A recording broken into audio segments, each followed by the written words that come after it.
Sebelum saya mulai kajian, ini sabnya biar dirapatkan saja ini untuk mengamalkan surah As-Saff ayat 3. Betul. Ya, daripada satu duduk di sono, duduk sini, ya kan, nyebar. Karena Allah mencintai orang-orang yang berjalan di jalan Allah dengan tersusun rapi.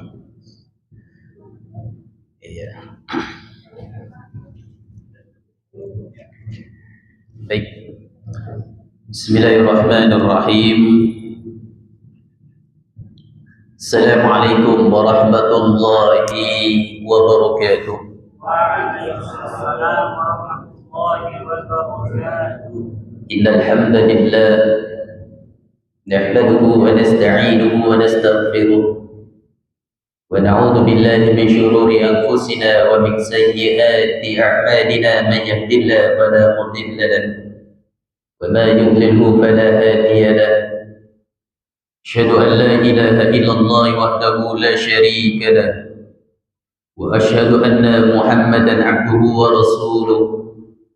Allahumma salli wa sallim ala Muhammadin wa ala alihi wa ashabihi ajma'in. Wa qala Allah ta'ala fil Qur'anil Karim, a'udzu billahi minasy syaithanir rajim. Bismillahirrahmanirrahim. Ya ayyuhalladzina amanu taqullaha haqqa tuqatih wa la tamutunna illa wa antum muslimun. يا أيها الناس اتقوا ربكم الذي خلقكم من نفس واحدة وخلق منها زوجها وبث منهما رجالا كثيرا ونساء واتقوا الله الذي تساءلون به والأرحام إن الله كان عليكم رقيبا.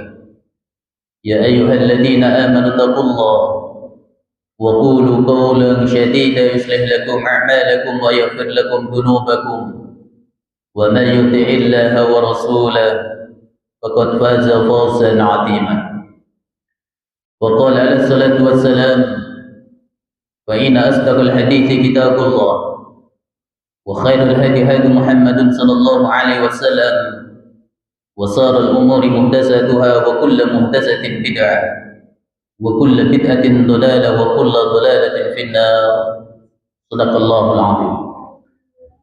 Puja dan puji syukur kehadirat Allah Subhanahu wa Ta'ala, yang mana pada pagi yang berbahagia ini alhamdulillah kita bisa bermuajahah, kita bisa bersilaturahim, dan kita bisa bermajlis ta'lim.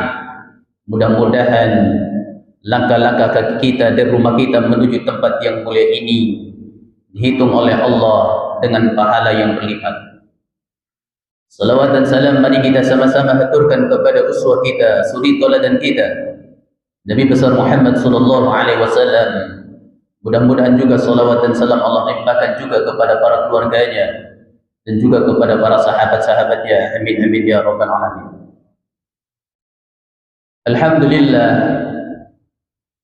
kita sudah memasuki tahun baru Hijriah 1447 di hari yang ke-3.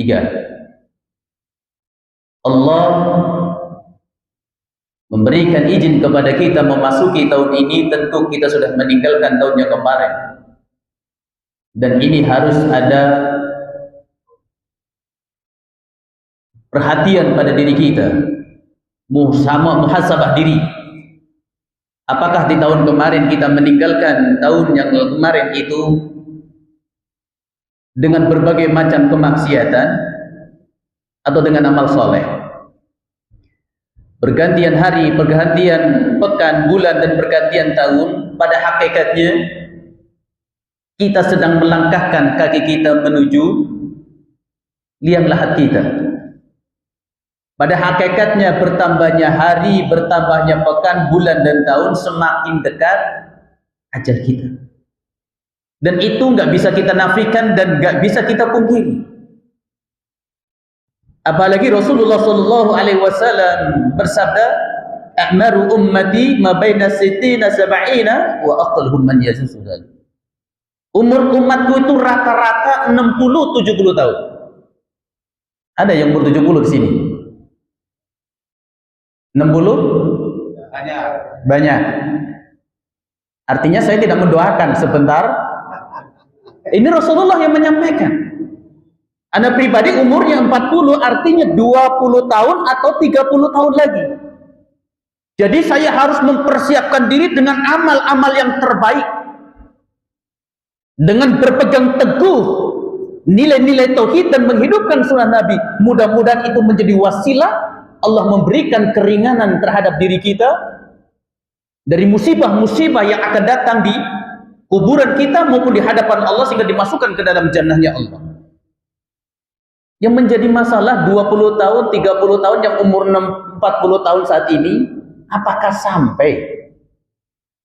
Kalau tidak, sampai umur 50 ternyata Allah sudah wafatkan diri kita. Persiapan apa yang sudah kita bawa? Ingat, kita hidup di dunia ini untuk berlelah-lelah dalam beribadah kepada Allah Subhanahu wa Ta'ala. Dan di dalam ibadah itu pasti akan berbagai macam ujian-ujian yang Allah berikan kepada kita. Jadi harus siap lelah-lelah, harus siap capek-capek.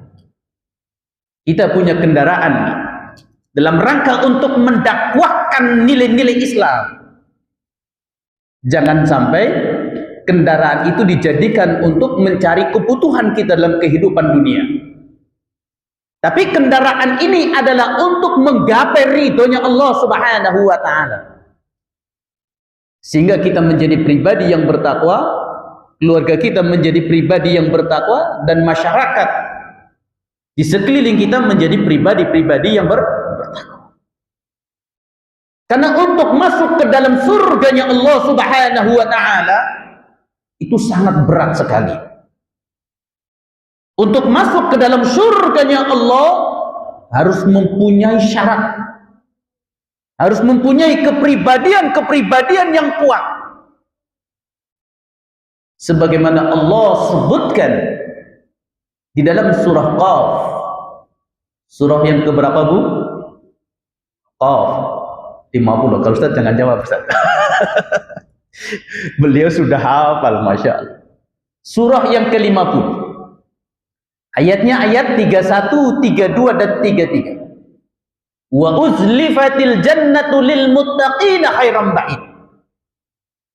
Dan Allah dekatkan surga kepada orang-orang yang mempunyai ketakwaan kepada Allah Subhanahu wa Ta'ala, dan surga ini didekatkan oleh Allah Subhanahu wa Ta'ala.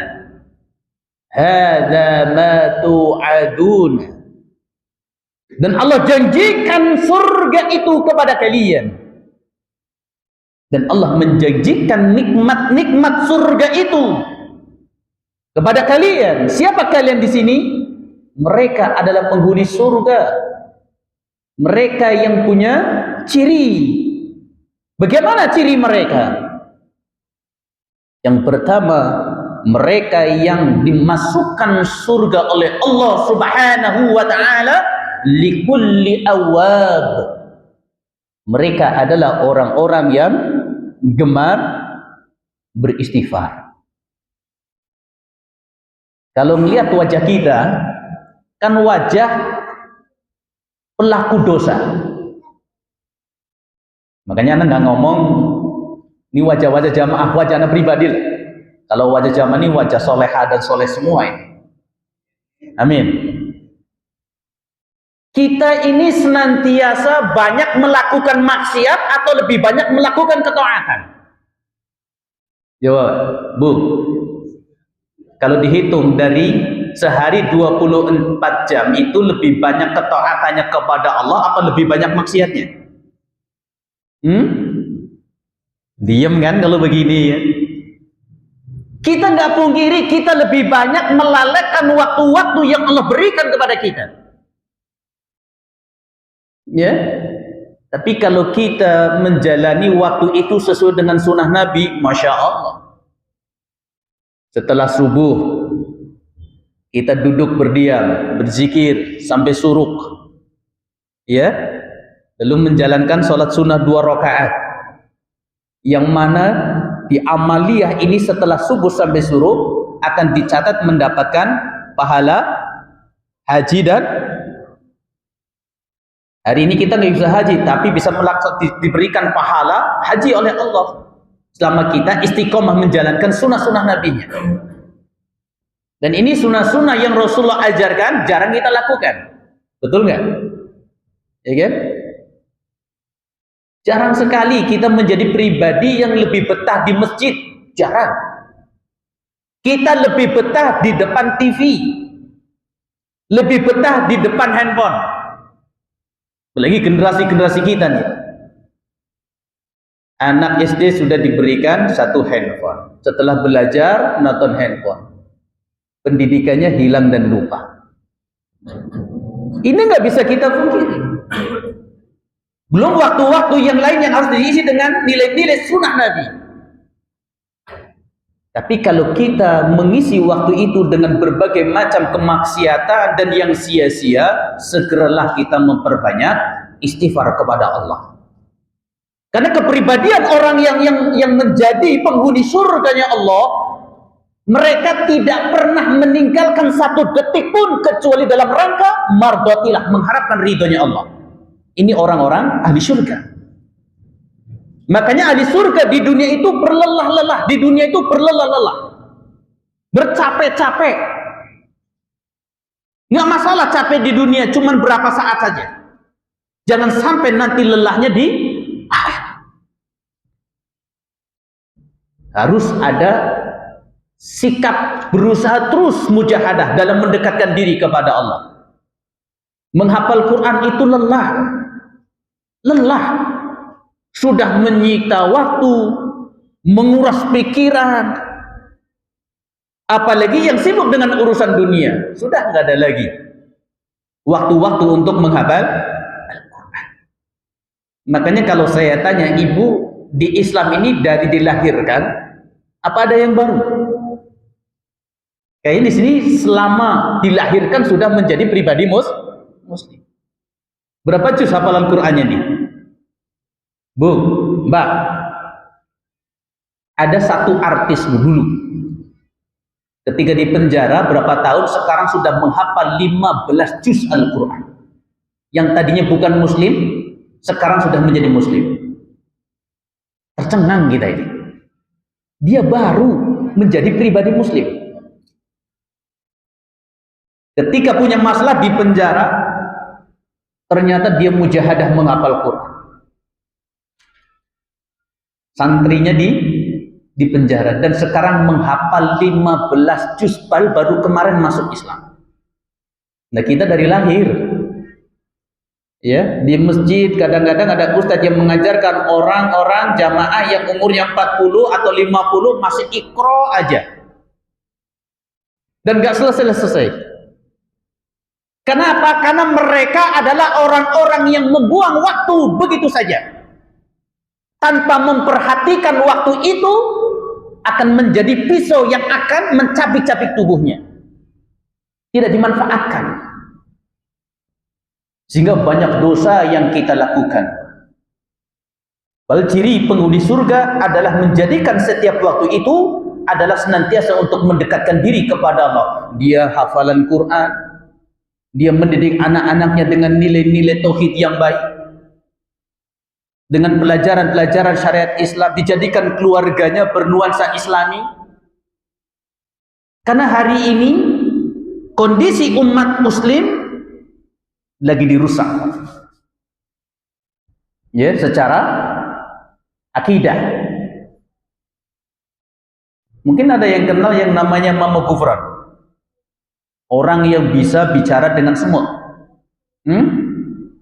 Backgroundnya bukan kiai, tidak bisa bahasa Arab dan tidak bisa baca Quran, tapi bisa mendirikan pesantren. Dan sekarang diberikan panggung di Istiqlal. Bayangkan, maqoli ilah. Ya. Tapi sekarang menjadi terkenal, pengikutnya banyak. Ya. Dan ini adalah sebuah kesesatan. Karena apa? Karena dia nanti ditanya itu bukan dengan bahasa Arab, menafikan bahasa Arab. Al-Quran bahasa Arab. Bahasa Arab adalah bahasa surga, bahasanya Allah dan bahasanya Nabi. Ini kan lagi digiring, Pak, umat kita ini.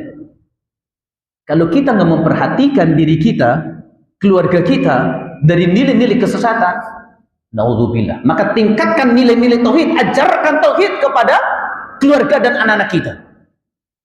Ingat, kita termasuk orang yang belum diwafatkan Allah, ini belum sukses kita ini. Orang yang sukses itu ketika diwafatkan oleh Allah, dia mampu mengucapkan kalimat syahadat. Kita belum sukses, Pak, kita lagi diuji. Kalau kita membuka kitab Al-Bidayah wa Nihayah karya Imam Ibnu Katsir, di situ disebutkan ada seorang tabi'in yang hafal Al-Quran, alim. Ketika berada di depan benteng Romawi, tabi'in ini bersama dengan pasukan umat muslim melihat di tengah benteng Romawi ini ada seorang wanita yang sangat cantik. Oh, wanita Romawi. Rambutnya agak pirang, matanya belau dikit. Ya, yang pernah umroh melihat wanita-wanita sono itu luar biasa, kan? Ini tabi'in yang hafid Quran dan memahami ilmu mengirimkan surat kepada wanita tersebut. Ini sudah berhadapan musuh Allah, orang-orang kafir Romawi dengan umat muslim. Disebutkan dalam kitab itu oleh Imam Ibnu Katsir, pemuda ini adalah tabi'in yang bernama Abdah bin Abdurrahim. Ia mengirimkan surat kepada wanita tersebut. Wahai Adinda, maukah kamu menikah denganku? Maukah engkau menjadi istriku?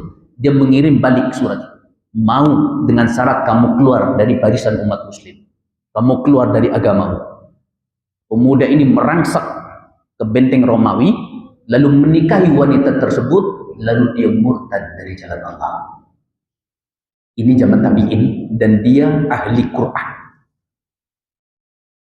Sehingga para sahabat bertanya, wahai Abdah, di mana hafalanmu? Di mana Al-Quranmu? Sehingga saat itu Abdah yang hafid Quran, dia menggelengkan kepala, demi Allah, saya tidak lagi menghafal Al-Quran, cuma satu yang masih aku ingat, itu surah Al-Hijr. Surah yang keberapa? Surah Al-Hijr? Surah yang ke-15. Ayat yang kedua. Rubama yawaddul ladzina kafaru law kanu. Orang kafir itu menginginkan sekiranya mereka ketika hidup di dunia menjadi pribadi muslim. Ini ayat dibiarkan oleh Allah, cuma satu ayat oleh Allah. Semua dihilangkan oleh Allah. Bayangkan. Semua dihilangkan cuma satu ayat. Agar dia sadar bahwa orang kafir di akhirat kelak ketika hidup di dunia mereka menginginkan menjadi pribadi-pribadi yang taat kepada Allah, menjadi pribadi-pribadi yang muslim. Tapi apa yang terjadi? Ketika dunia itu mengelakkan diri kita sebagai tujuan hidup, saat itu pelajaran yang Allah berikan, ayat satu yang masih dititipkan dalam hatinya tidak mampu menembus hatinya agar dia menjadi pribadi yang sadar. Kalau Allah saja dia nafikan, lalu bagaimana nasihat ulama-ulama yang lain? Nasihat melalui lisan manusia, Allah sendiri dia nafikan. Ini ngerinya kehidupan dunia. Maka jangan jadikan dunia sebagai tujuan hidup. Akhirat. Dunia mah gampang, Pak. Gak usah khawatir dengan kemiskinan, kaya miskin sama. Tidak ada perbedaan. Yang menjadi perbedaan sejauh mana nilai ketakwaan kita di hadapan Allah. Yang miskin bisa tidur di malam hari, yang kaya pun sama di malam hari tidur. Mungkin fasilitas saja yang beda. Pada hakikatnya sama hitungannya nanti di hadapan Allah Subhanahu wa ta'ala. Ketika Allah mewafatkan setiap manusia, dia kaya maupun dia miskin, Allah sudah menyempurnakan rezekinya. Allah tidak akan pernah zalim kepada hambanya yang diciptakan oleh Allah. Ketika Allah mewafatkannya, Allah belum menyempurnakan rezekinya. Tidak, Allah pasti sudah sempurnakan rezekinya. Yang kaya Allah sempurnakan rizkinya, Allah wafatkan. Yang miskin pun Allah sempurnakan rizkinya, Allah wafatkan. Di mana perbedaannya? Nggak ada. Yang kaya makan, yang miskin makan, yang kaya minum, yang miskin minum. Semuanya sudah Allah sempurnakan rizkinya. Ketika sudah selesai, Allah wafatkan. Sudah selesai. Kenapa harus dunia sebagai tujuan hidup? Sudah tujuan hidup, ibadahnya tujuan hidup lagi. Makanya ketika di dalam kendaraan ini jangan sampai niatnya ibadah tapi tujuannya dunia. Ya, kendaraan kita hari ini Muhammadiyah adalah dalam rangka untuk menyampaikan nilai-nilai takwa kepada setiap manusia agar mereka menjadi pribadi-pribadi yang tunduk patuh kepada Allah. Jangan dijadikan kendaraan ini untuk menggapai kehidupan. Ini menghidupkan Islam tidak, tapi menghidupkan diri sendiri dan keluarganya melalui kendaraan. Na'udzubillah. Amal ibadahnya rusak. Ya, kalau niat ibadahnya tujuan dunia. Man kana yuridul hayata dunya wa zinataha nuwafi ilaihim a'malahum fiha wa hum fiha la yubkhasun. Barang siapa yang menghendaki kehidupan dunia dan perhiasannya, maka Allah berikan dengan sempurna. Ya, sholatnya niatnya dunia, dakwahnya tujuannya dunia. Pokoknya di kendaraan ini tujuannya dunia. Kalau nggak ada dunia nggak mau dia. Semangatnya kalau ada dunia, kalau nggak ada dunia nggak semangat. Nah, ini bukan sifat para sahabat yang menolong para nabi. Bagaimana pemimpin ini akan sukses? Bagaimana pimpinan kita yang dulu mendirikan daripada kendaraan ini, yang tujuannya adalah untuk kesejahteraan umat dalam rangka menjalankan syariat Allah, dirusak oleh generasi saat ini yang tujuannya dunia. Orang yang seperti ini kata Allah, ulaikal ladzina laisa lahum fil akhirati illa.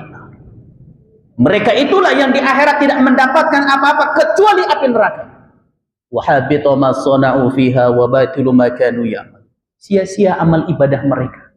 Terhapuskan nilai-nilai amal ibadah mereka. Makanya Ibnu Qatadah menafsirkan ini, ada seseorang yang diniatkan ibadah tapi tujuan dunia.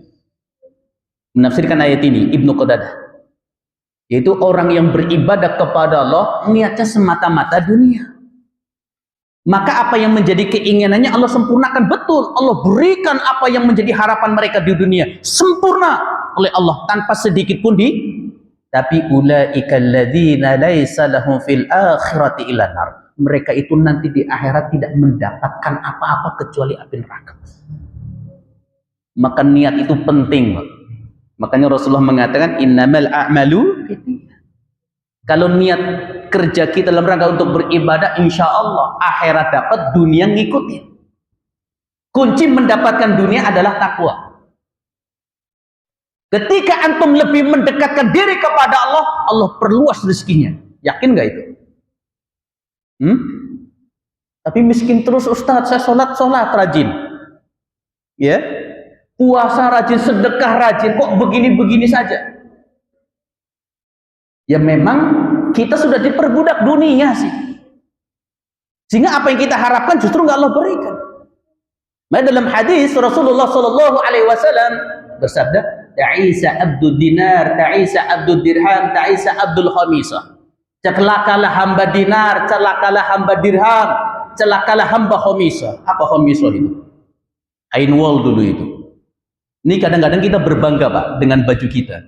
Kita bangga dengan jabatan kita. Kita bangga dengan kedudukan kita. Kita bangga dengan berbagai macam aksesoris yang menempel dalam tubuh kita. In u'ti radiya wa ilam yu'ta sahito. Jika diberi mereka ridho, jika enggak diberi mereka menggerutu. Ya. Makanya hamba dunia kata Rasulullah ketika ibadah terus, tapi kok Allah uji dengan kesempitan rizki, dia menggerutu. Saya kan sholat senantiasa berjamaah, sedekahnya tiap hari, setiap Jumat kita selalu ngasih makanan berkah, dititipkan di masjid. Kok rezeki masih begini-begini saja? Ini orang nggak ikhlas ibadahnya. In uti radiya wa ilam yu'ta sahito, jika diberi mereka ridho, jika nggak diberi mereka menggerutu. Punya sifat seperti itu enggak, Bu? Ibadah begini-begini tetap aja hidup begini. Pernah begitu nggak punya pikiran seperti itu? Hati-hati itu. Ya, di dalam kitab Fathul Majid ini dimasukkan kepada bab minasyirki iradatil insan bi amalihi dunya, termasuk syirik orang yang beribadah kepada Allah tujuan dunia. Itu. Ya. Makanya kalau kondisi kita sudah seperti itu, perbanyak istighfar kepada Allah. Istighfar bukan sekedar lisan, tapi duduk bermajlis taklim, pahami apa itu istighfar. Ketika kita mengucapkan astaghfirullahaladzim, lalu kita amalkan, kita aplikasikan dalam kehidupan kita. Kita menyesali perbuatan-perbuatan kita, lisan kita yang ngomongin orang lain, pandangan mata yang sinis kepada tetangga, perbuatan-perbuatan yang nggak baik, nggak disiplin di dalam urusan keorganisasian. Misalnya seperti itu. Ini juga menjadi wasilah akan lebih banyak dosa yang kita tumpuk. Sudah dinyatakan siap menjadi keanggotaan di dalam kendaraan ini, tapi menjalankan kendaraan ini nggak sungguh-sungguh, nggak antusias, nggak ada semangat. Dosa, Pak. Mendingan mundur saja. Kenapa? Masih banyak orang yang pengen semangat masuk di kendaraan ini untuk menyemangati dan punya sikap loyalitas dan ingin membesarkan daripada syariat Allah. Kalau nggak mau mundur, kalau nggak kuat mundur, ganti dengan orang yang terbaik. Jangan sudah menjadi pemalas, nggak disiplin, hidupnya pengen dunia, ya, pengennya duduk manis di situ saja. Ini adalah bagaimana rapinya di dalam keorganisasian. Punya sikap loyalitas, ada semangat, dan ada juga untuk mencerdaskan umat manusia. Bukan dalam ruang lingkup internal saja. Kita harus melompat agar mereka juga terkena sasaran dakwah kita. Karena kewajiban kita adalah menyampaikan yang hak kepada setiap manusia. Masalah diterima atau tidaknya itu belakangan. Sudah seperti itu nggak nih para ketua ranting? Kalau nggak seperti itu mundur, ganti yang lain. Ya, harus ada punya semangat. Kalau seandainya para sahabat tidak seperti itu, tidak akan pernah kita mengenal yang namanya Allah. Ya, Islam beriman itu adalah orang yang ada punya ikatan dengan Allah. Kalau nggak pengen ada keterikatan dengan Allah pun, makanya kalau banyak maksiat dan dosa, segeralah kita mundur dari perkara-perkara yang akan justru merusak daripada perjalanan dakwah saudara-saudara kita yang niatnya tulus dan ikhlas karena Allah Subhanahu wa Ta'ala. Karena apa? Dulu Abu Bakar ketika membawa pasukannya, jangan sampai ada satu orang pun yang bermaksiat kepada Allah. Umar bin Khattab. Kenapa? Satu pasukan jika ada satu orang yang bermaksiat kepada Allah, maka akan bisa dikalahkan oleh musuh. Ngeri ya. Mendingan nggak ada, mundur. Jangan merusak air yang sudah jernih dengan kotoran walaupun satu tetes. Nah ini, perbanyak istighfar. Makanya kullu awal dalam ayat ini, dalam surah Qaf ini adalah mereka yang bertobat kepada Allah, gemar bertobat kepada Allah. Awwab yaitu tawab. Orang-orang yang gemar sedangkan awab sendiri dalam ayat ini adalah para ulama menafsirkan setiap diri kita ada keinginan melakukan maksiat, segera diiringi dengan beristighfar. Ini ahli surga. Ya, makanya ahli surga itu dibentengi oleh Allah, jangankan maksiat, jangankan maksiat, baru ada keinginan dia segera beristighfar. Kalau kita nggak maksiat dulu baru istighfar. Mending habis maksiat istighfar, habis maksiat diiringi dengan maksiat yang lain. Jarang menjadi pribadi-pribadi yang gemar beristighfar kepada Allah. Kalau kita melihat sejarah bagaimana Imam Ahmad, kenal Imam Ahmad Ibu? Kenal nggak? Udah diam ini. Imam Ahmad ini hidup di Irak, di Baghdad. Beliau saat itu pengen pergi ke Basrah. Baghdad dan Basrah itu jauh. Dulu belum ada kendaraan bus seperti saat ini. Dan belum ada jalan tol. Ya harus melewati gunung-gunung terjal, pasir yang panas membakar telapak kaki. Ingin ke Basrah, jauh. Kalau Basrah dihitung Baghdad ini mungkin dari sini kemana nih? Antara sini Surabaya atau Aceh lah. Kurang lebih segitu lah ya. Karena belum pernah menapak di sana itu. Kalau Mekah sering, ya Madinah sering. Ketika beliau dari Baghdad ke Basrah jalan kaki, tidak punya tujuan. Ulama besar, jauh-jauh ke Basrah nggak punya tujuan. Sampai di Basrah kemalaman sholat Isya di sebuah masjid. Setelah selesai sholat Isya, beliau rebahan di masjid, diusir sama Marbot. Ini Marbot nggak kenal dengan Imam Ahmad karena memang dulu belum ada TV, belum ada koran, belum ada handphone. Dikenal namanya tapi nggak dikenal wajahnya. Ini Marbot ini ngusir Imam Ahmad. Nah, ini Marbotnya keterlaluan. Marbot ini seperti ini nggak? Ya, tanya dulu kalau dia musafir, butuh pertolongan, layani dengan baik. Ini fungsi masjid. Ya, makanya kadang aneh kemarin ketemu dengan DKM Joko Karyan tuh malu. Ketika tanya, antum Ustaz, gaji Marbot berapa? Satu orang 3.500.000. 3 orang berarti hampir mau 10 juta. Ah, kamu perbudakan itu. Kamu memperbudak manusia. Kasih UMR. Karena gaji di sana itu hampir di atas 8 juta Marbotnya. Tapi tahu DKM-nya fungsi masjid ini bukan sekedar untuk duduk bermajelis, tapi bagaimana mendapatkan sesuatu pemasukan yang besar dan bisa memakmurkan masjid ini dengan baik. Ya? Jadi Anda dikatakan sebagai perbudakan. Kembali kepada sejarah Imam Ahmad. Ketika Imam Ahmad diusir dari masjid, beliau istirahat di halaman masjid di luar pelataran, diusir sampai ketemu dengan seorang pemuda. Pemuda ini nggak kenal dengan Imam Ahmad. Wahai Tuan, mau kemana? Saya lihat antum ini asing, orang luar. Nah, saya orang luar, saya kesini nggak punya tujuan. Kalau begitu, ayo mampir di rumahku. Kebetulan saya masih punya ada tempat tidur yang kosong. Diajak ke rumah oleh pemuda. Di rumah ini, ketika Imam Ahmad istirahat, dilihat ternyata pemuda yang memberikan penginapan ini adalah pembuat roti. Setiap mau membuat adonan roti, si pemuda ini lisannya senantiasa mengucapkan istighfar. Astaghfirullahaladzim wa atubu ilaih. Terus, tidak ada jeda. Astaghfirullahaladzim wa atubu ilaih. Astaghfirullahaladzim wa atubu. Dilihat berjam-jam. Kagum Imam Ahmad sehingga bertanya, wahai pemuda, lisanmu senantiasa basah dengan kalimat istighfar. Sudah berapa tahun kau telah melakukan hal itu? Pemuda ini menjawab 30 tahun. 30 tahun setiap detik dalam keadaan sadarnya dia beristighfar kepada Allah. Ibu berapa kali? Ini bapak berapa kali, Pak? Ringan di lidah tapi berat diamalkan. Sehingga pemuda ini menjawab 30 tahun, wahai Tuhan. Takjub.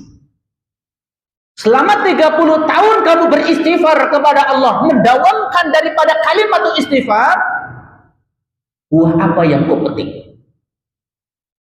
Pemuda ini menjawab, demi Allah, selama 30 tahun aku beristighfar kepada setiap keinginan dan setiap hajatku diijabah oleh Allah Subhanahu wa taala kecuali satu. Imam Ahmad kaget. Apa itu? Saya ingin dipertemukan dengan Imam Ahmad, sampai titik ini Allah belum mempertemukan aku dengan beliau. Imam Ahmad menangis. Allahu Akbar. Inilah yang menjadikan Allah melangkahkan kakiku menuju tempat ini tidak lain dan tidak bukan karena istighfarmu, wahai anak muda. Tahukah kamu, akulah Imam Ahmad. Allahu Akbar. Istighfar. Istighfar. Kita punya masalah hidup, Kita punya polemik hidup, apapun masalah hidup kita, istighfarlah. Maka Allah akan datangkan setiap solusi kepada kita. Lihat dalam sejarah ini Imam Ahmad. Ini bukan pemudanya yang dilangkahkan kakinya menuju Baghdad. Karena Allah tahu ini hanya pemuda pembuat roti. Basrah ke Baghdad itu jauh sekali, butuh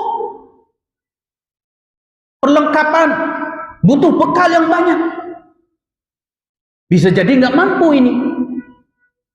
Justru yang Allah jadikan kehendak, Imam Ahmad yang dilangkahkan kakinya menuju pemuda ini karena istighfarnya. Masya Allah. Nah, kalau kita pengen dipertemukan dengan seseorang, perbanyak istighfar. Kita pengen punya anak, punya suaminya suami yang soleh, perbanyak istighfar. Ya, bapak-bapak pengen punya istri yang kedua yang soleha, istighfar. Allah, ya. Begitu ya. Perbanyak istighfar, setiap masalah hidup pasti akan diangkat oleh Allah Subhanahu wa taala. Makanya penghuni surga adalah jangankan melakukan maksiat, baru ada keinginan hasrat yang ditimbulkan dari syahwat karena bisikan iblis, dia segera tahu, oh ini adalah perbuatan haramkan Allah, dia beristighfar kepada Allah. Nah, ini takjubnya Pak penghuni surga. Kalau kita sudah seperti itu, insya Allah berarti kita penghuni surga.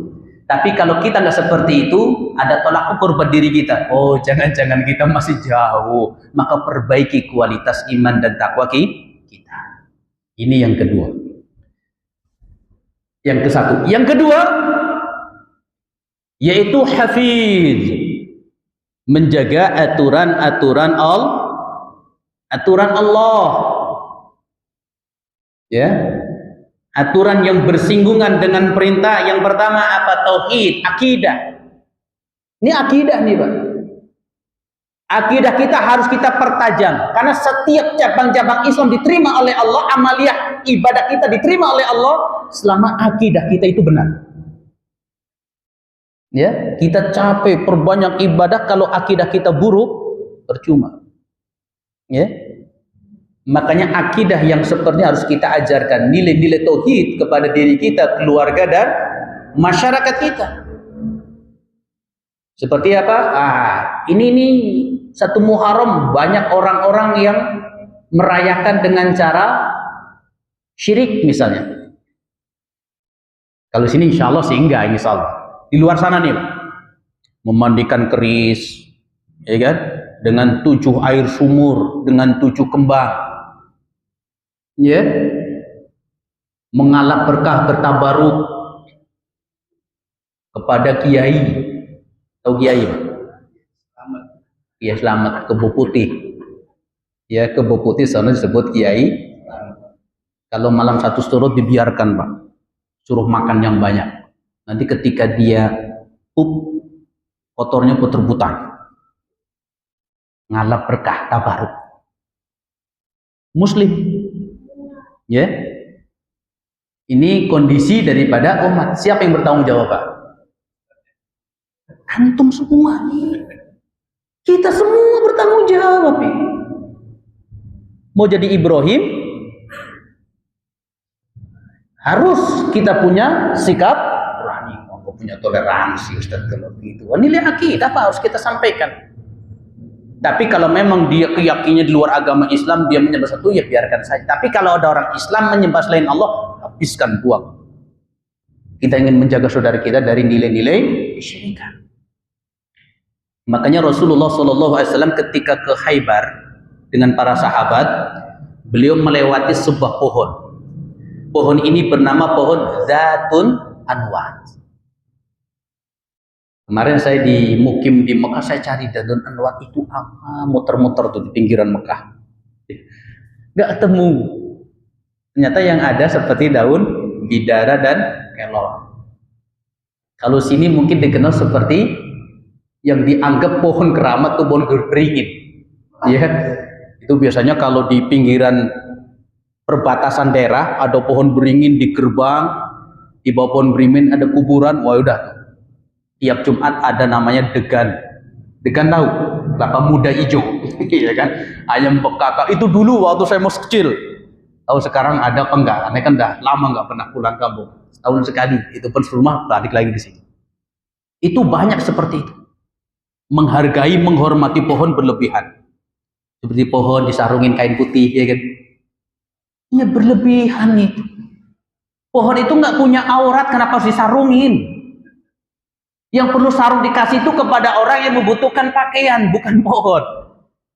Ya, kalau keyakinan luar Islam monggo lah silahkan. Tapi kalau dia Muslim ya jangan seperti itu, berlebihan menghargai daripada pohon. Ini pohon ratusan tahun nih, dilipetin kain putih, sebut orang Hindu, naudzubillah. Nah, ketika Rasulullah SAW melewati pohon ini, sebagian sahabat Nabi bertanya kepada Rasulullah, "Ya Rasulullah, ij'al lana dzatun anwat kama lahum dzatun anwat." Ya Rasulullah, buatkan bagi kami pohon dzatun anwat sebagaimana orang musyrik mempunyai pohon tersebut. Kenapa pohon itu diminta oleh sebagian sahabat Nabi? Dulu orang musyrik menjadikan pohon dzatun anwat itu untuk menggantungkan pedang mereka, Pak. Dengan beranggapan pedangnya itu nanti akan mendapatkan sehingga ketika buat perang dia bisa mendapatkan kemenangan, bertabaruk kepada pohon tersebut. Sehingga sebagian sahabat meminta, "Ya Rasulullah, ij'al lana dzatun anwat." Buatkan bagi kami pohon dzatun anwat ya Rasulullah. Rasul menjawab, Allahu Akbar. Dalam redaksi lain, Subhanallah, hadza kama qala qaumu Musa. Ini adalah perkataan kaum Musa, di mana kaum Musa minta kepada Musa, ij'al lana ilahan kama lahum alihatun. Ketika kaum Musa meminta kepada Nabi Musa, "Ya Musa, buatkan kami berhala sebagaimana orang-orang kafir juga mempunyai berhala." Ini sebagian sahabat Nabi minta. Rasul menyamakan permintaan sebagian sahabat Nabi disamakan dengan permintaan kaum Nabimu. Bal beda, ini hanya minta dibuatkan pohon, ini berhala. Berhala dengan pohon, berhala adalah sesuatu yang dipahat menyerupai orang-orang soleh.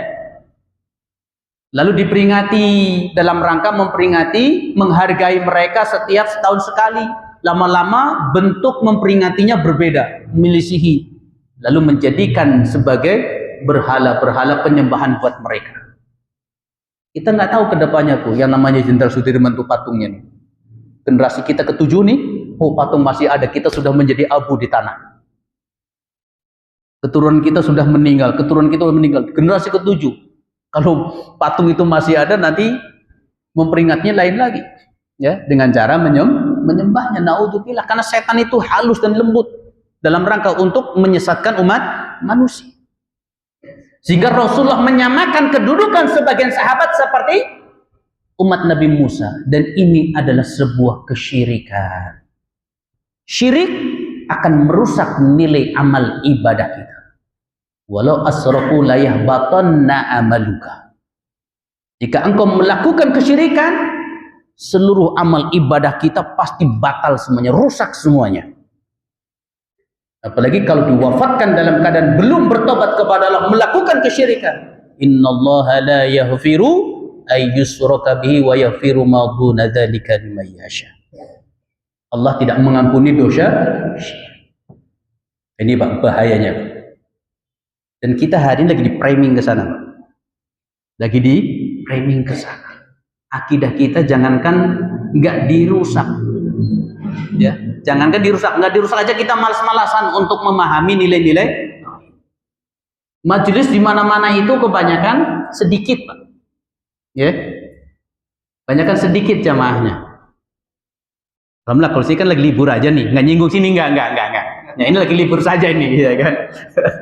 Nyinggung yang di sono, ya kan. Kalau sini tidak jauh. Ya. Enggak, tapi semangat manusia memang kadang-kadang futur.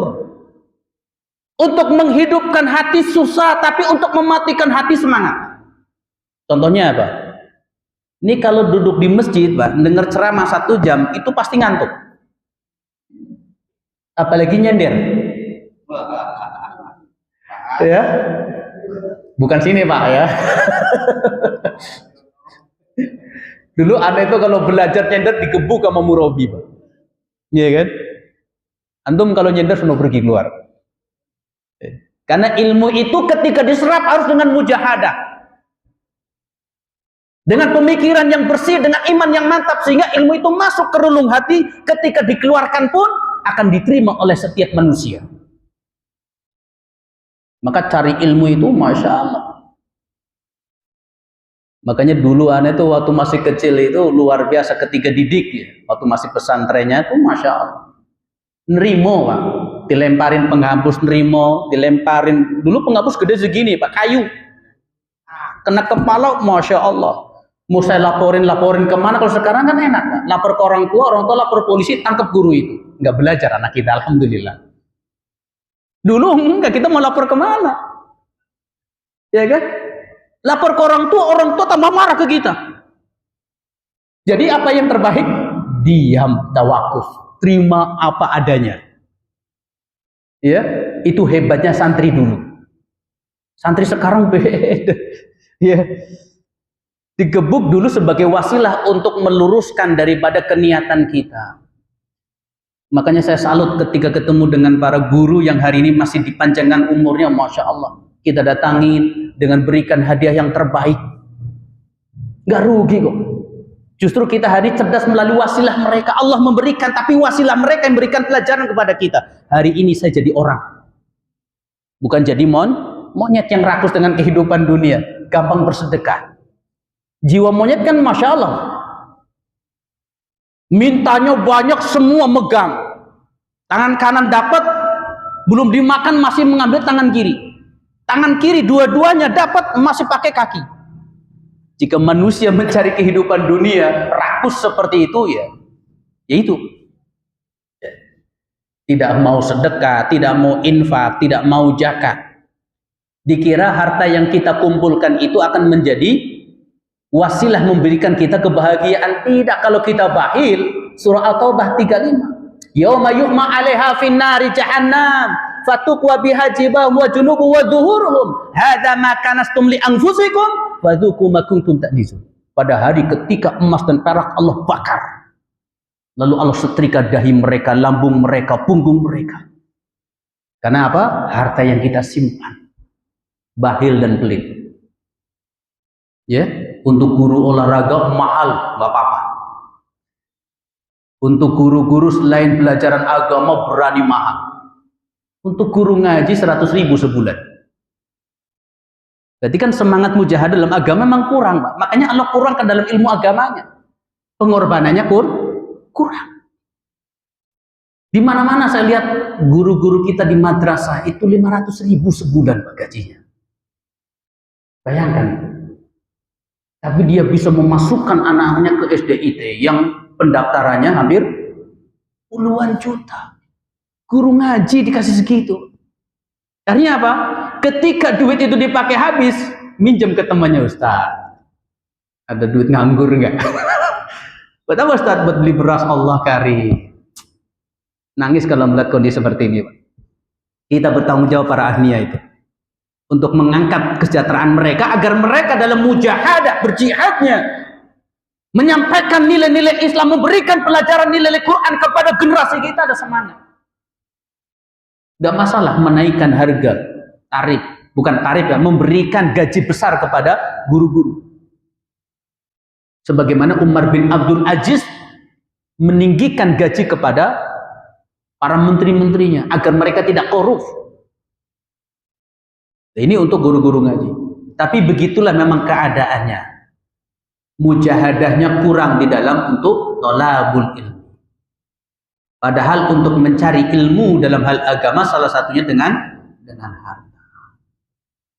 Harta yang banyak. Kalaupun yang tidak punya, kewajiban kita untuk menjadi sebagai orang tua untuk mendidik anak-anaknya agar mereka mengenyam pendidikan Islam dengan baik. Kalau nggak begitu, kapan lagi kita punya generasi baik? Kita tinggalkan nanti generasi-generasi yang benar-benar punya ijazah. Islam. Punya prinsip. Sehingga mereka tidak terombang-ambing dalam kehidupan. Karena hari ini kita dalam keadaan sudah tergerus nilai-nilai akidah. Ini pelajaran yang pertama, akidah. Yang kedua yang harus kita jaga apa? Sholat. Sholat ini. Ini rumah dekat masjid. Rumah dekat, azan dikumandangkan nggak nongol-nongol. Males untuk melangkahkan kakinya ke masjid. Masjidnya mewah bagus, karpetnya empuk ber-AC, masih sulit untuk mendatangkan mereka. Sholat, jaga dengan baik, karena ini adalah amal yang pertama yang akan dihisab oleh Allah Subhanahu wa Ta'ala. Memang nggak mudah Pak, untuk mendatangkan jamaah, tapi kita memang harus sabar. Makanya kenapa Joko Karian itu ketika saya tanya apa sih kuncinya kok jamaahnya banyak? Itu setiap subuh di sana itu jamaahnya seperti sholat Id. Itu rumah-rumah di pinggiran masjid, mereka antusias membangun kerannya masing-masing. Karena melihat masjid ini kekurangan keran untuk berwudu karena ramainya jamaah, sehingga setiap rumah yang dekat masjidnya itu dia pasang keran masing-masing depan rumahnya. Allahu Akbar. Kenapa? Karena beliau lebih mengutamakan satu ukhuwah. Sehingga kenapa ada saldo nol setiap Jumat, setiap pendapatan itu diberikan lagi kepada umat. Habis kajian, pulangnya teng-tengan. Masya Allah. Ketika kita manggil melalui muadzin, hayya ala sholah, mari kita sholat. Kita panggil para jamaah untuk mendatangi masjid, sholat bersama kita. Ketika pulangnya antum kasih apa? Itu untuk menyemangati orang-orang yang kurang semangat. Sehingga apa yang terjadi hari ini? Cukup Karian itu luar biasa. Pernah kita sharing sebelum pandemi, itu kotak amal cuman mendapatkan setahun itu 14 juta. Sekarang 12 M setahun. Kemarin kotak amal Idul Fitri itu harus mengangkat 8 marbot khusus hanya untuk menghitung duit yang dia hitung. Kenapa? Karena mereka itu mempunyai manajemen yang baik, bahwa masjid ini bukan sekedar untuk sholat dan kajian, tapi bagaimana masjid ini mampu mensejahterakan rakyat yang ada di ruang lingkup masjid tersebut.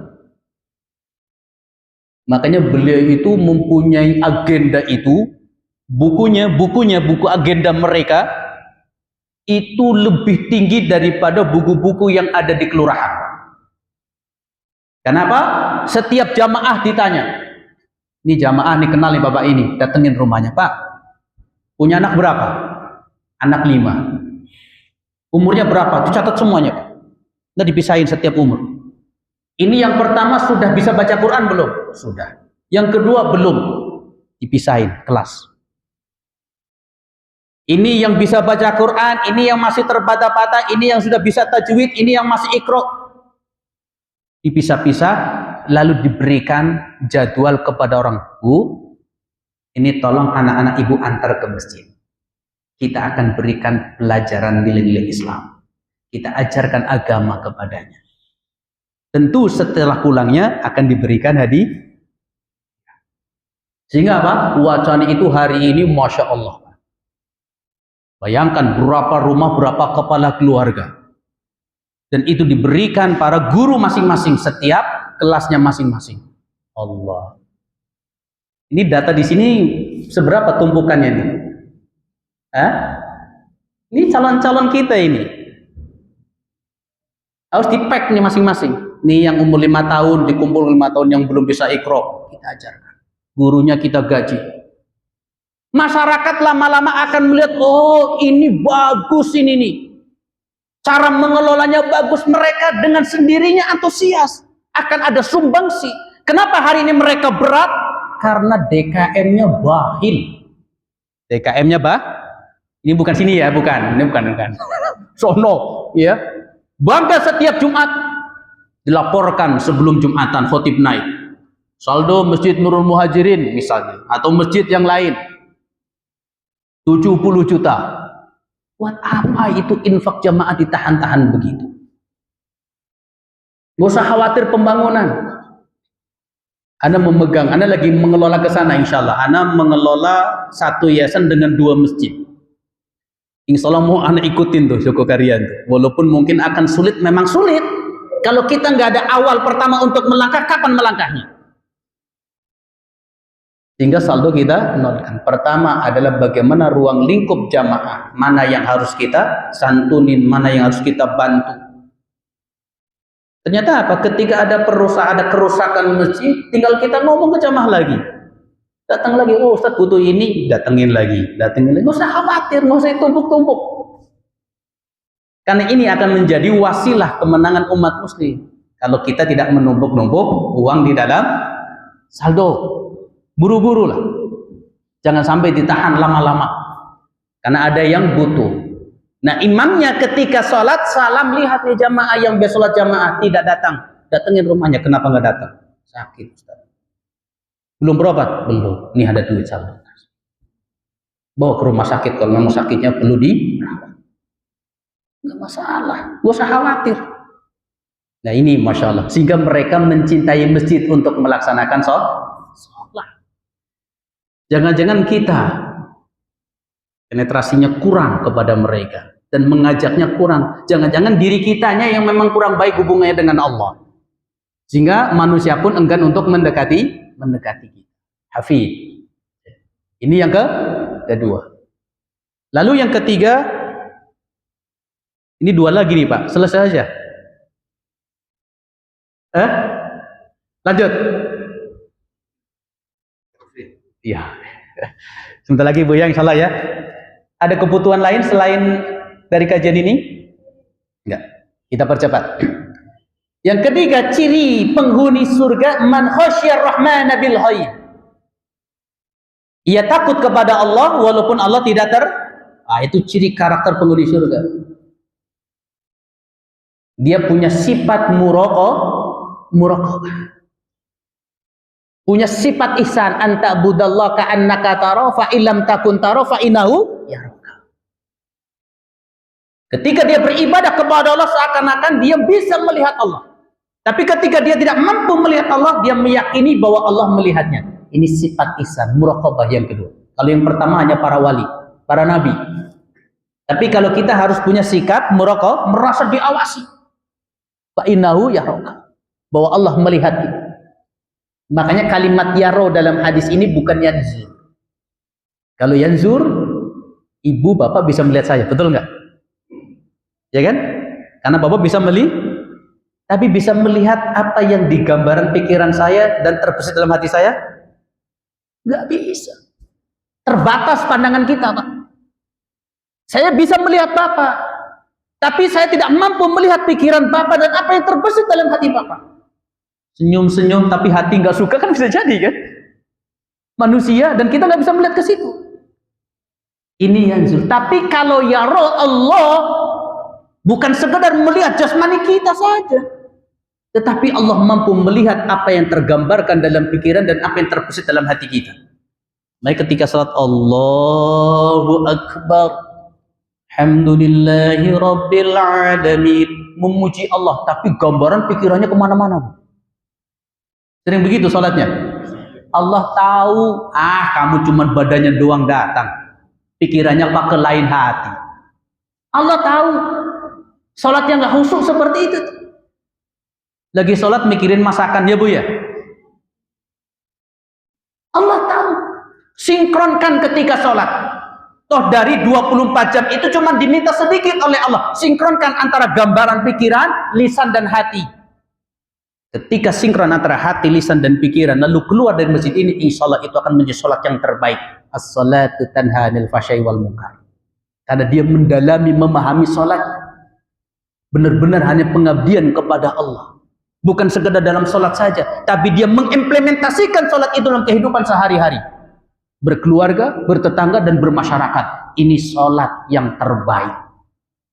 Tapi kalau enggak, maka sholat itu tidak akan pernah menjadikan pribadi kita yang baik. Sholat maksiat terus. Nah, ini yang ketiga. Dan yang keempat, waja'a bi qalbin munib. Dia datang kepada Allah senantiasa membersihkan hati. Hati ini adalah perkara yang sangat berat kita arahkan kepada ketaatan kepada Allah. Makanya orang yang bersih hatinya, Pak, jaminannya adalah menjadi penghuni surga. Pernah ingat ketika Rasulullah berhalaqah dengan para sahabat, Rasul menyatakan kepada sahabatnya, nanti akan masuk dari pintu ini seorang pemuda ahli surga. Dilihatlah pemuda Ansor masuk ke masjid dengan menenteng sendal, jenggotnya panjang, basah dengan air wudhu, duduk. Lalu di kemudian hari, di esokan hari, Rasulullah SAW bermasjid dengan para sahabat. Rasul mengatakan hal yang sama, nanti akan datang dari pintu ini seorang ahli surga. Dilihat oleh para sahabat, ternyata pemuda Ansor yang kemarin sampai 3 kali dalam 3 waktu. Sehingga Abdullah Ammar bin As takjub. Hebat banget ini pemuda Ansor. Punya amaliyah apa sampai Rasul mengatakan 3 kali penghuni surga? Diikuti oleh Ammar bin As. Sampai ke rumahnya, beliau meminta izin menginap. Wahai saudaraku, bolehkah saya menginap di rumahmu? Saya punya masalah dengan keluargaku. Saya berazam tidak pulang selama 3 hari. Bolehkah saya menginap di rumahmu selama 3 hari? Silahkan. Silahkan. Ketika menginap malam hari, dilihat pemuda ini biasa dalam ibadahnya, sholatnya, baca Qur'annya. Bahkan dalam riwayat tidak melaksanakan sholat ya Bulail. Tidak sholat tahajud. 2 hari, 3 malam, dilihat ternyata biasa. Sehingga beliau ketika mau pulang bertanya, wahai pemuda Ansor, sesungguhnya saya menginap di rumahmu selama 3 hari, 3 malam. Saya sebenarnya tidak punya masalah dengan keluarga. Tapi saya pernah mendengar Rasulullah SAW menyebutkan engkau ahli surga. Amalan apa yang kau lakukan? Pemuda ini bingung. Ya, apa yang kamu lihat itulah amal ibadahku. Sehingga tidak ada jawaban yang memuaskan, agak sedikit kecewa Abdullah Ammar bin As, sehingga izin pun sebelum keluar rumah dipanggil lagi. Wahai Abdullah, mungkin ini, tolong apa coba jelaskan. Setiap malam ketika saya hendak mau tidur, saya membersihkan hati saya dari hasad, dari dengki, dari benci terhadap sesama manusia. Kalau di siang hari ada orang yang mengolok-olok aku, menghina aku, maka aku maafkan dan aku mohonkan ampun kepada Allah Subhanahu wa ta'ala. Coba kalau ibu siang ini diolok-olok, diludahin orang, malamnya ibu bangun mendoakan dan memaafkan, seperti itu enggak? Apa nanti besok ketemu saya balas lagi? Ya, ternyata ciri penghuni surga itu sabarnya di atas kesabaran. Kalau kita diolok-olok orang, benci, dendam, wah itu bukan penghuni surga, Pak. Bukan calon penghuni surga. Harus disikat. Seperti sikat yang menyikat besi yang berkarat. Ditimpa dengan api dulu, baru disikat dengan sikat besi. Mulus. Harus ada mujahadah maksudnya. Sungguh-sungguh untuk mensucikan hati. Insya Allah, kalau hati ini nggak ada hasad, dengki, benci, dendam, kita termasuk orang-orang yang akan dimasukkan ke dalam surganya Allah Subhanahu wa ta'ala. Ya itulah apa yang saya sampaikan, karena sudah jam tengah 10 lewat. Mungkin sebelum saya tutup,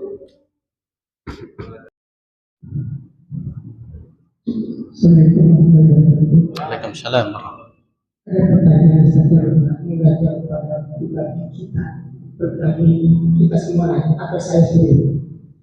Selama ini ibadah kita seakan-akan paling berhasil, seakan-akan ibadah kita paling sempurna. Kadang-kadang kita pilih diri kita mau ahli surga, wah kita paling diterima. Kadang-kadang apa yang diucapkan menunjukkan orang lain, oh kita yang paling soleh gitu, pamer. Apakah ini termasuk hati kita ini seperti apa? Apakah kita termasuk orang-orang yang dijamin khusus? Karena tadi yang terakhir, hati itu yang akan membuat kita bisa masuk. Kadang-kadang ada permasalahan pada pribadi ini yang sangat dominan terhadap apa yang kita lakukan tentang dunia. Bagaimana sikap kita agar kita bisa jauh dari sifat-sifat berpikir aktivis, agar kita termasuk orang-orang yang bisa masuk surga. Ya. Baik. Orang yang merasa benar, merasa lebih baik amal ibadahnya, ini adalah orang-orang yang mengambil sifatnya iblis laknatullah. Merasa lebih baik daripada orang, merasa sempurna ibadahnya. Bal ulama-ulama salaf adalah orang yang ketika amal ibadahnya diterima oleh Allah, ketika dia semakin memperbagus amal ibadahnya, dia menyadari bahwa amal ibadahnya itu masih rusak, lalu dia memperbagus terus. Ketika semakin memperbagus amal ibadahnya semakin baik, dia masih merasa bahwa itu adalah amal yang belum tentu diterima oleh Allah. Itulah pada hakikatnya amal yang diterima oleh Allah.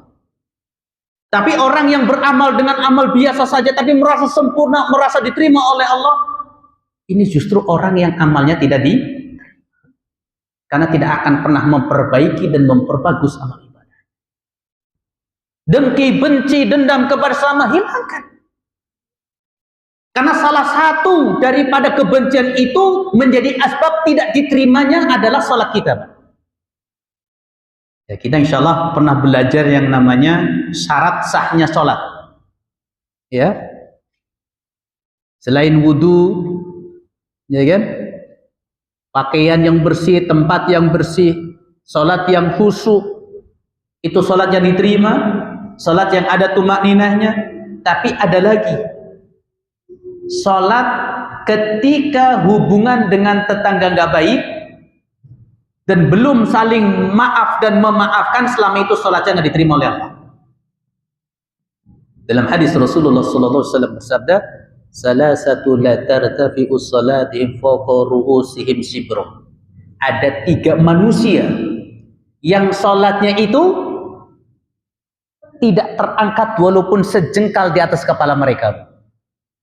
Jangankan salatnya menembus langit-langitnya Allah, sampai arsinya Allah, sampai diterima oleh Allah, menembus kulitnya pun tidak. Makanya kalimatnya pakai fawqa ru'usihim shibru, walaupun sejengkal di atas kepala. Artinya apa? Ngambang sejengkal pun nggak sama sekali. Artinya apa? Salat itu nggak tembus kepalanya. Yaitu orang-orang yang salatnya nggak diterima oleh Allah. Siapa saja mereka? Yang pertama, rajulun amaqaman lahu karihun. Seorang imam yang mengimami suatu kaum tapi kaumnya membencinya. Artinya kaumnya membencinya bukan karena ada unsur dengki, dendam secara pribadi, tidak. Imamnya ini perilakunya buruk. Dia pura-pura soleh, pura-pura alim di masjid. Di luar sana itu ngomongin orang, tetangga nggak aman dari lisan dan tangannya, misalnya seperti itu. Walaupun baca Qur'annya baik, sampai orang bisa meneteskan air mata, salat imam seperti ini tidak terangkat sama sekali di sisi Allah. Yang pertama. Yang kedua, salat yang diterima oleh Allah bahkan tidak terangkat di atas kepala mereka. Wa imra'atun batas wa zawjuha 'alaiha shahidun. Seorang istri yang tidur meninggalkan suaminya masih dalam keadaan marah. Lalu dia bangun di sepertiga malam salat tahajud, menangis. Ya Allah, ampuni dosaku, telah melawan suamiku, tapi belum minta maaf kepada suaminya, sampai suami tidur masih suaminya menggerutu. Selama itu salatnya nggak diterima oleh Allah. Lalu suaminya pergi kerja, dia sholat subuh, belum minta maaf. Sholat subuhnya nggak diterima oleh Allah. Sholat zuhurnya nggak diterima oleh, sholat asarnya nggak diterima oleh, sholat maghribnya suami datang, dia belum minta maaf, belum minta ridhonya suami, sholatnya selama itu nggak diterima oleh Allah. Ketika tidur meninggalkan suami, ada masalah belum saling maaf memaaf. Ini pentingnya hubungan suami istri yang romantis Masalah apapun beratnya, ketika sudah menjelang tidur, hilangkan itu semua dalam kehidupan berumah tangga. Jangan sampai dibawa tidur. Karena apa? Akan menjadi asbab sholat kita nggak diterima oleh Allah. Ini pentingnya menjaga hubungan romantis. Ini harusnya materi lain nanti itu. Iya kan? Oh, iya.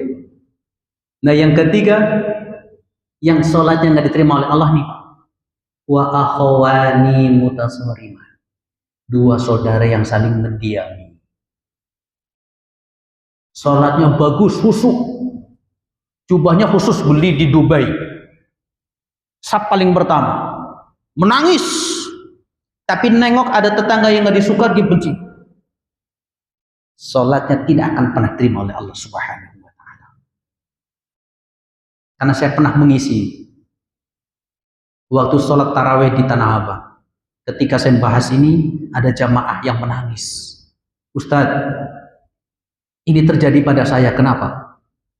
Saya dibenci oleh tetangga saya nggak tahu salahnya apa. Saya udah minta maaf Ustadz. Terus saya sholat Ustadz, dia datang dari belakang. Pas dia nengok ternyata saya di sampingnya. Ah kamu lagi, dia minggir jauh ke saf lain. Bayangkan, saya khawatir Ustadz kena ini.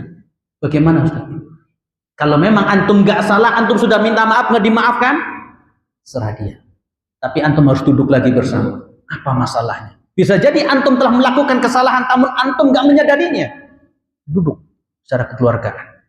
Karena apa? Saya khawatir sebaik-baiknya antum sholat tahajudnya, sholat hajatnya, sholat duhanya, sholat fardunya, sholat tarawehnya, yang mana keutamaan di bulan Ramadan ini luar biasa, tapi nggak diterima oleh Allah sama sekali. Bahkan fokurusi, kan sayang Pak, hanya karena benci, dengki sama tetangga. Masalah itu hilangkan dalam hati kita, jangan sampai ada kebencian, karena itu akan menjadi asbab sholat kita nggak diterima oleh Allah. Bal sholat adalah amal yang pertama kali akan dihisab oleh Allah Subhanahu wa Ta'ala. Insyaallah. Wah masih ada. Kalau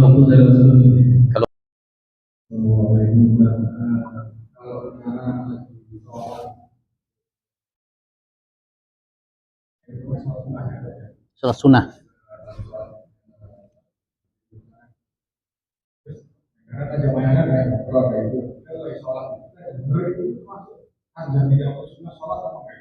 Maksudnya coba diperjelas Pak.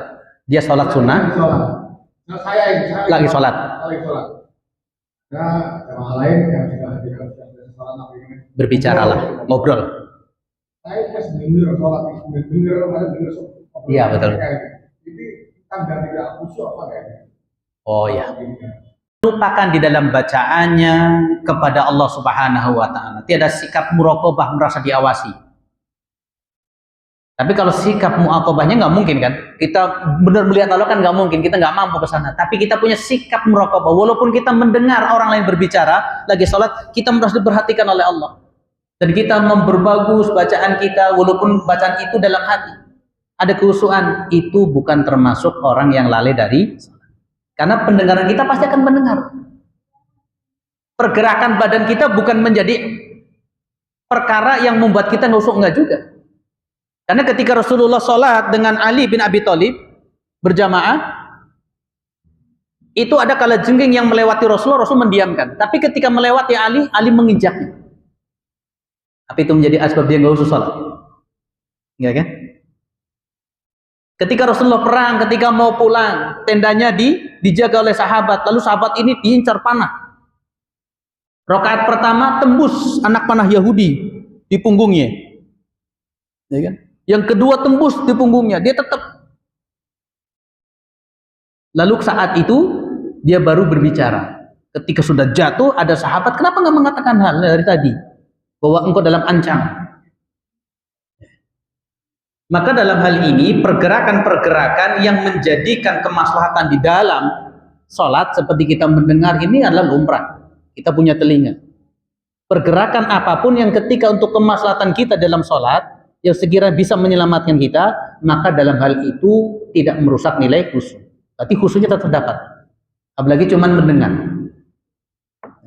Makanya kita justru melatih khusyukan itu ketika ada suara-suara bising. Ya.